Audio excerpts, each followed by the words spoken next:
I ordered Phinlion turn signal bulbs to replace my dying Viesyled ones. I got the correct ones for the back, but received the wrong ones for the front. For now, I'll test the rear ones against my remaining functioning Viesyled bulb. I already have an LED turn signal relay installed to avoid hyperflash. I'll put a link to the one I'm using in the video description below. To get the plastic cover off, I'm going to use my angled trim tool and wedge it up in here to pry it loose. It's held in place with two tabs along the top. First, let's do a comparison between the OEM bulb and the new one. As expected, the LED bulb on the right is much brighter than stock, especially when looking at it with the sun shining directly on it from behind me. Now let's compare it to the Viesyled bulb. We can see the new bulb has only 4 LEDs, but it's still this bright. And this is what the Viesyled bulb looks like with its 44 LEDs. I have the fully functional one installed. Let's see how they compare.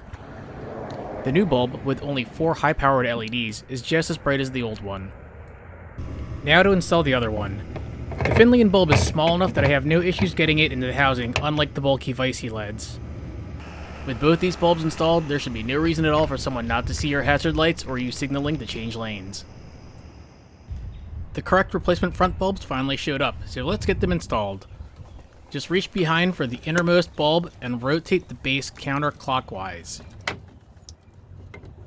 Then pull it out and install the new bulb.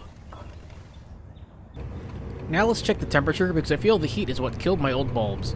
The turn signals have been on for a couple of minutes, and these are around 84.5 degrees. And now the Viesyleds.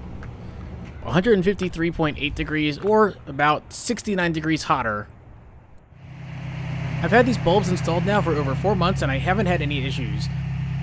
I've slowly started going away from the 360 degree several LEDs bulb design to the fewer high-powered LEDs with a larger heatsink design because they run cooler, meaning they should last longer. They're also just as bright, if not brighter. As for preventing hyperflash, I prefer having an LED-compatible turn signal relay in conjunction with a simple and well-designed bulb over using hot inline load resistors or anti-hyperflash bulbs that can easily overheat and burn out prematurely.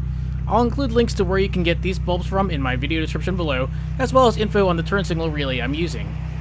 If you haven't hit subscribe to my channel yet, please do so now, and as always, thank you for watching.